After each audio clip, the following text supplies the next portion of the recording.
The success of Bryan Bertino's directorial debut led to a sequel getting announced all the way back in 2008, but years of swapped hands and altered scripts meant that the movie wouldn't actually come out until 2018. The Strangers Prey at Night follows another attack that these masked psychos seem to have a good bit of fun with, approaching this sequel through the lens of 80s slasher films as opposed to the 70s style suspense film that the original was, leading to a divide in fans as a result of the different tones. It's hard to follow up something so widely considered as good as The Strangers, and while Prey at Night got a lot of hate when it released, I think it deserves a lot more praise.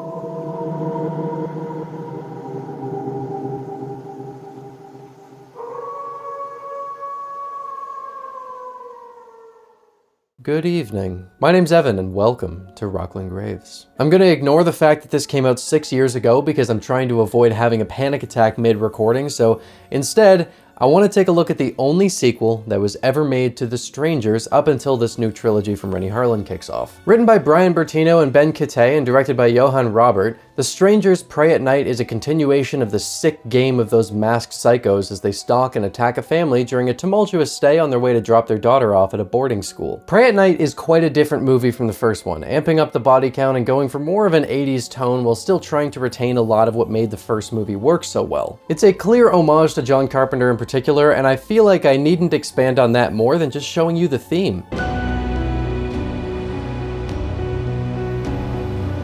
If that sounds familiar, it's because you've seen the atmospheric masterpiece The Fog, from which this movie only narrowly avoids copyright infringement with its main theme.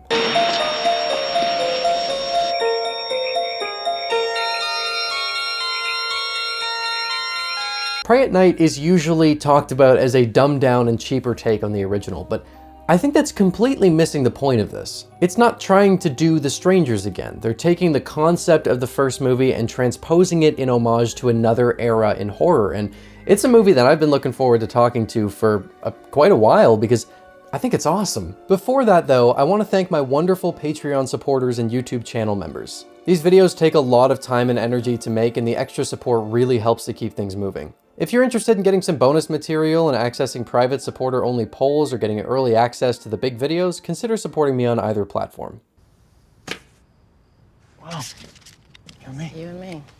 Prey at Night kicks off by establishing the more in-your-face approach this time around by having two deaths right at the start. Neither of them are on screen, but we see a couple in a trailer, and one of them leaves to investigate a knock at the door before we see the all-too-familiar face joining the other in bed. The first movie takes its damn time before even establishing that there is a threat to the couple, and while I love that about that movie, not holding back makes a lot of sense in the sequel since the Strangers were already established in the last one. We don't need to build up to their reveal this time around, but one place that this movie does follow in the footsteps of the first one is in the family that becomes the focus of the story. The couple that we saw in the opening scene are the aunt and uncle of Cindy, and her family are going to visit the trailer park owned by the couple for a bit of family time before their daughter Kinsey is dropped off at a boarding school that they hope will correct her increasingly troublesome behavior. As with the first movie, Prey at Night takes some time to establish sympathetic characters and explore people who love each other but are in a tricky spot in their relationships. It's something that I really appreciate about both movies because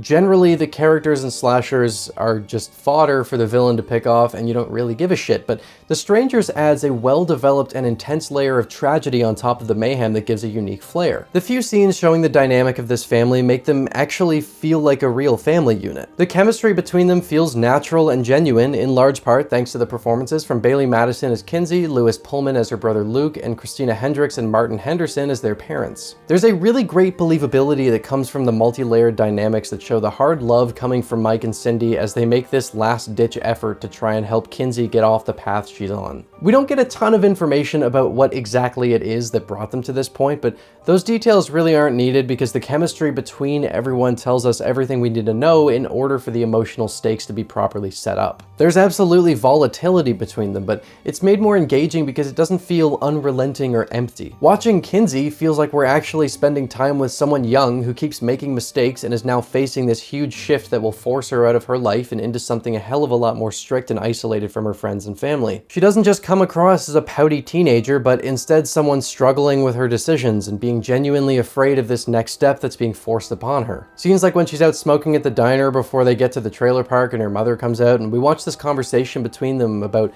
exhausted options and life decisions play out without a single cut. Teenagers do stupid shit, Mom. I'm a teenager. This is more than stupid shit, Kins. It's a really emotionally engaging moment between a mother and daughter that's very important because of the way things play out later on. Kinsey and Luke share one of the best scenes of the movie after she storms out of the trailer and Luke's told to go after her to talk because Mike and Cindy know that Kinsey is not going to hear anything her parents have to say right now. It's a moment that shows off a great sibling dynamic right off the bat because Luke is just being a total older sibling prick. Being dramatic. Yeah, you think? I meant you. Fuck off. While Kinsey is trying to put on this facade of not wanting to hear what he has to say, once he insists on chatting with her, you can tell that she really does need this and they both really do care about each other. I also appreciate the detail that Luke catches where Kinsey isn't inhaling the cigarette, which is a nice way of showing this rebellious character that Kinsey's been playing. You know you're supposed to inhale those cigarettes? You're supposed to actually inhale them.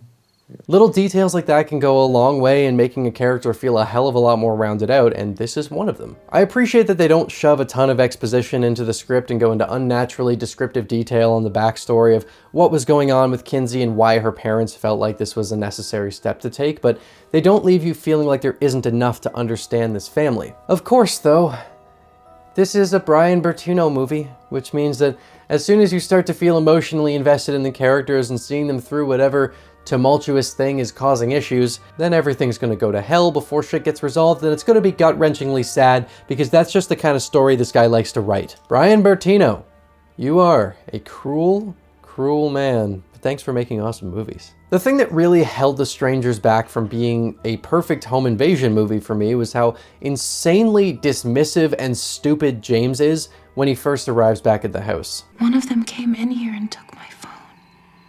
Chris and nobody came in here. There's like a 15-minute chunk of that movie that I find utterly infuriating because of the way his character is handled. And one thing that I really appreciate about Prey at Night is that it doesn't make that same mistake, and a lot of the ensuing horror is made more unsettling because of it. The more believably your characters react to something, the easier it is to put yourself into the world and feel more of what happens. While Luke and Kinsey are out having their nice little chat, Cindy and Mike are having some alone time in the trailer, and it's really nice and sweet. They get interrupted by an all too familiar knock at the door, and I think you might have a good idea of how this plays out. Is Tamara home?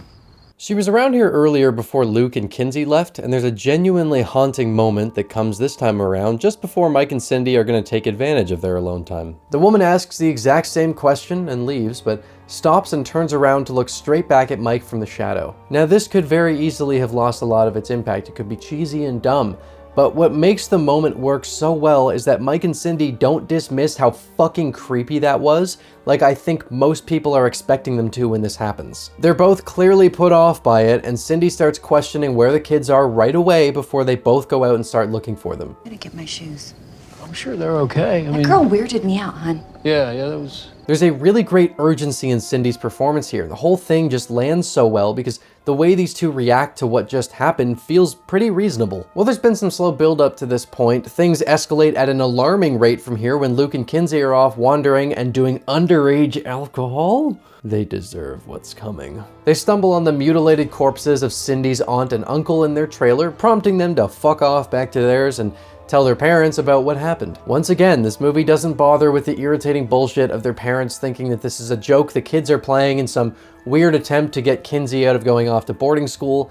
They take them seriously right away, and it doesn't take long after that for it all to start crumbling down around them. The strangers were intimidating in the first movie, but I genuinely find them more frightening in this one, which is because they get more screen time, but it's also because there's a more active back and forth between them and the family as opposed to the hide and seek game from the first movie. That's not a slight against the original movie since it's just a different style, but these callous motherfuckers get so much more time to shine in this movie and with more amped up set pieces to give them quite the playground, and they certainly take advantage of it. The setting of this movie is just fantastic and seems like the perfect place to take the strangers after the single location from the first one. We're still isolated and in the dark, but there's a lot more ground to cover and a ton of opportunities for a wider wider variety of visuals that keep the movie constantly engaging. I also think the location is just inherently creepy from a visual standpoint, and they use the wide open space with no lights very well at a few points to make some unsettling images. There are multiple moments where the dreadful feeling that these killers evoke is in full force, like the first time Kinsey comes face to face with Dollface in the trailer after her and her mom go back and find all their phones broken.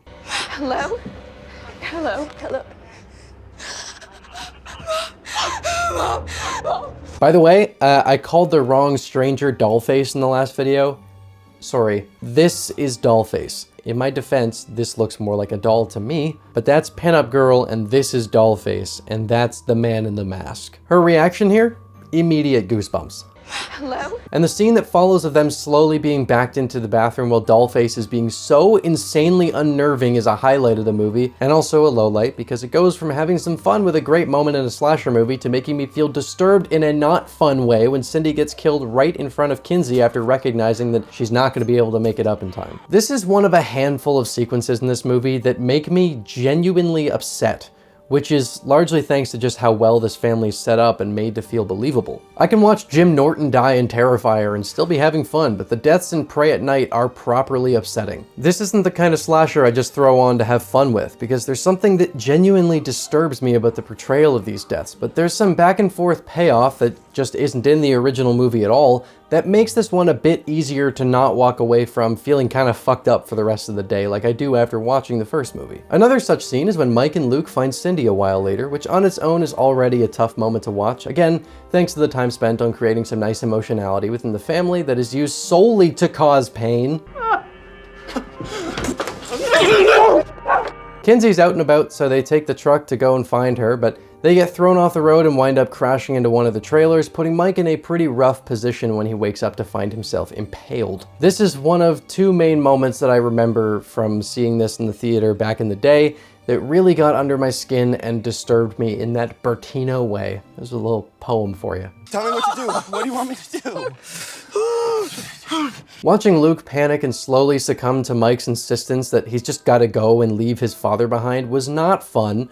And it's made even worse when he does leave and the man in the mask slides into the passenger seat, flicks on the radio and vibes for a moment before pulling out an ice pick to really let this terror fully overcome Mike before turning off the lights.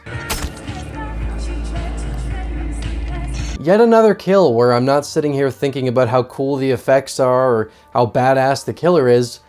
I'm just really uncomfortable. There's something that's just so much darker about the way these movies kill off their characters than a lot of other slasher movies that set them apart. It's incredibly mean-spirited and callous, but there's a critical element that comes up later on that saves the violence from feeling pointlessly mean-spirited. A lot of the talk around Prey at Night is that it's either a really stupid and annoying movie or it's just fun candy horror to chill out to, but for whatever reason, I've never found that to be the case.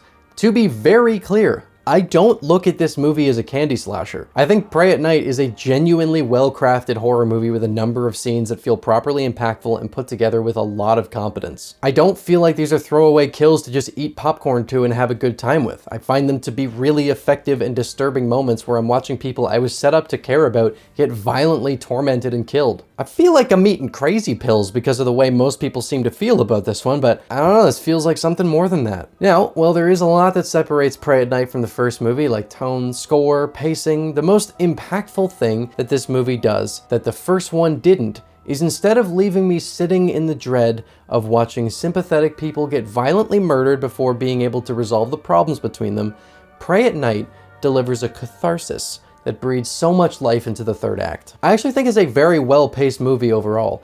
Every time I've seen it, I'm kind of caught off guard when I realize I'm at the end because the thing just flies from the very start. Basically, every scene moves the story forward or builds up something new with the characters, which makes all of it feel very active and leaves very little downtime. I love me a good slow burn, but I've always found that the first movie starts to drag a fair bit towards the end of the second act before picking back up, but Prey at Night just goes and goes. We're leading to a conclusion that I'm a little afraid to make at the end of this video. Won't be my first hot take. It seems like this movie unfortunately isn't free of the irritating decision making from the first movie, because when Luke finds Dollface about to murder Kinsey and he's got her at gunpoint, I will shoot her! I will fucking shoot her! Fuck, I hate when movies do this. It feels like they wrote themselves into a corner that put the two in a far too advantageous position but still needed Dollface alive, so Luke just decides not to shoot the psycho that murdered his mom and dad and was about to kill his sister. Honestly, for the most part, the decisions aren't all that unbelievable, but this moment really breaks the immersion, which is so unfortunate because it could have been such a great scene. I have to praise Bailey Madison for giving the highlight performance of the movie, and the reason I'm mentioning that now is because of how well she sells this moment after Dollface gave her a good nick and Luke is making a tourniquet for her leg. What did you do? It's okay. God damn, she's so good. So this brings us to that catharsis I was talking about, which starts off when Luke hides Kinsey away because of her injury and goes off in search of a phone at the general store, only to be chased out onto the pool deck when he realizes that someone else is in there with him. In one of my favorite shots in a slasher movie, Pinup Girl charges at Luke from the darkness in a full sprint while the camera quickly zooms in and he spins on a dime, whacking her in the face with a golf club. Having the killers get their due in a horror movie is something that happens all the time, but because the characters are set up so well and the villains are so callous and sick, there's a catharsis to seeing Luke and Kinsey fight back against them that feels a lot stronger than most other slasher films. It is so unbelievably satisfying to watch Luke crack Pinup Girl in the head and then stab the shit out of her, and then having him taunt the man in the mask after doing it feels so earned. I killed one of yours. How does that fucking feel? Kinsey manages to take out Dollface later on with a huge shotgun blast in the stomach, and before blowing her head off with another, Dollface gives a little twist on the line from the first movie. Why are you doing this? Why not? Not as chilling as it was the first time around, but it's still a lot of fun to watch that stupid fucking smile get wiped off her face. I also do think it's fitting that the only face we see is Dollface's, because she's also been the only one that's like speaking consistently. Pinup Girl has one line in Pray at Night. Leave us alone! But we've just started. Overall, Dollface has been the one interacting with the victims most, so it makes sense that hers is the face we get to see. The entire sequence at the pool is probably the best part of the movie, but it's also another scene that I distinctly remember getting really unsettled by when the man in the mask gets the better of Luke after an aquatic brawl and he floats below the surface as total eclipse of the heart cuts in and out. Again, it's something that I can't quite put my finger on, but the combination of the music, the lighting, and the way they make you sit with Luke as he fades away is so disturbing to me. Thankfully though, Kinsey shows up before he's all the way gone. I'm pretty positive on this movie as a whole, but where I do find it starts to wobble is at the climax, because while this movie is definitely amplified from the tone of the first one, it never went so far as to make the killers feel over the top in their abilities. Part of the reason a lot of it feels disturbing is because they're a bit more grounded and feel like sick people instead of mythical slasher killers, but when Kinsey manages to trap the man in the mask and blow up his truck with him still in it, and then a chase scene ensues where he's still somehow alive and able to control a car but just goes real slowly so that she has a chance to keep running, the movie does unfortunately lose me a bit. There's just too much suspension of disbelief being asked from me here, especially when this sort of thing isn't really present in earlier parts of the movie. The scene just feels really silly, and it does one of my least favorite things that any movie can do, where it puts itself in a position where the characters are basically forced to become stupid out of nowhere, otherwise the story can't go in the direction they want it to. It's especially frustrating because it's just unnecessarily prolonging the man in the mask's death, since he just gets out of the truck when they get to the bridge and then collapses, so the whole chase scene that already felt out of place and silly is now revealed to have also been pointless. They then prolong this even further for some reason during a Texas Chainsaw homage, where Kinsey flags down a truck and the man in the mask shows up one more time before Kinsey manages to finally rid herself of him and leave him presumably dead in the middle of the street. The bag-headed bastard just randomly jumps the shark at the end of the movie, which makes him feel a lot less creepy to me. It's not enough that it ruins the movie, but if they had handled this climax a little more seriously, then it would have landed a hell of a lot better. I get that this was paying homage to slasher movies from the 80s, but it feels like so much of it was handled more seriously, and it would have been nice if they'd closed it off sticking to that. The final scene doesn't exactly fix any of it, since it closes off hinting that one or more stranger may still be alive when a knock at the hospital door is accompanied by the Jack-in-the-Box sound from earlier on when Kinsey is attacked by Dollface, but I'm just gonna go with that being something that Kinsey's traumatized mind added in and say that the strangers were killed here. There is a somewhat optimistic conclusion since Luke and Kinsey both survived, but it's still pretty depressing because both of their parents were killed, but hey, you know, take what you can get. I don't feel completely empty when this movie ends like I did with the first one, so I'll run with it. The Strangers Prey at Night is a sequel that I find really does understand a lot of what made the first movie work, and just transposes into a different setting and a different era to explore what these killers would be like under different circumstances. And overall, I think it works extremely well. It's engaging, it's sad, it's dark, it's paced really well, and the performances are great. Save for the last 10 minutes or so getting pretty silly, the movie lands pretty much every punch it throws. In all honesty, I think I might prefer Prey at Night to the original. It gets sillier, but I find it to be paced better and delivers a really satisfying sequence of Luke and Kinsey being able to fight back against the strangers that gets my blood pumping and just feels so insanely good. It's definitely a divisive sequel, and I can understand why most people are going to prefer the first one, but I found myself returning to the sequel more often and feeling more satisfied by it every time. There's something about this one that just works really well for me, although it's not one I return to very often since, like the first, there's something about the way the violence is handled that actually bothers me to a certain degree, and I need to make sure I'm in the right headspace for these before throwing them on. I think both movies are great, and it's ultimately just going to come down to personal preference, but I think Prey at Night just edges out the first one ever so slightly for me. Next up, I'll be taking a look at Texas Chainsaw Massacre: The Beginning, a prequel to the 2003 remake that looks at how the Hewitt family became the way they are. Until then, thank you for stopping by Rocklin Graves. I hope you've enjoyed your stay.